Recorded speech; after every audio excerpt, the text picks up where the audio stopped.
All right. So what do we do? What do we do? What is the benefit of having a good selection of food? The advantages are, of course, it controls your appetite, your weight, your abdominal girth, which, by the way, for males should never be over 40 inches. Female, 35 is good, okay? And blood pressure now is it was pushed around a little bit. It was back up. It was up to 130 over 90. Now it's back down to 120 over 80. So the ideal is 120 over 80. 50% of our kids, next generation, will be diabetic. So, I mean, that's an awful number to think of because the pharmaceutical companies just love it because, wow, 50%, that's money and income. But it's very sad that in the healthcare system, that how do you take care of 50% of kids who are going to have a stroke and heart attack and all that down the road? So having to decrease all these, and your sodium intake is very important.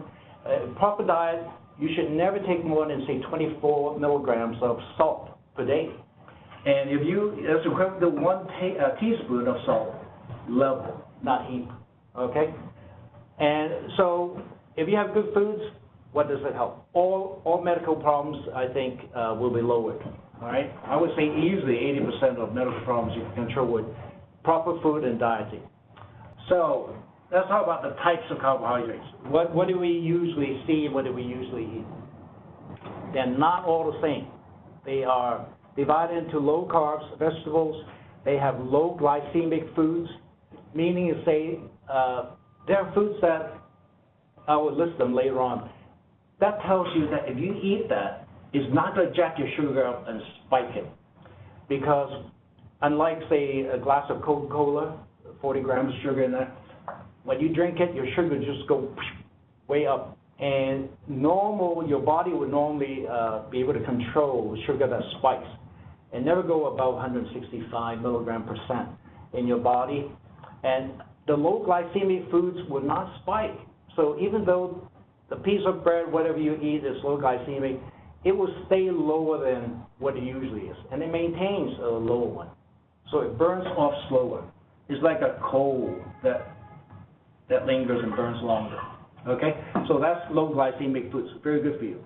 Healthy high carbs, I will list that in a minute. And unhealthy high carbs, I will also give you a picture of. So these are the healthy stuff, healthy high carbs. High carbs are what we call complex carbohydrates.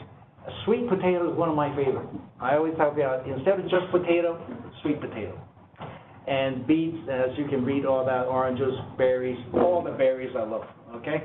And of course, the other unusual ones are the chickpeas, brown rice, and lentil, oatmeal, chestnut, navy beans. So low carbs vegetables, as you can see, a string of them, it's self-explanatory.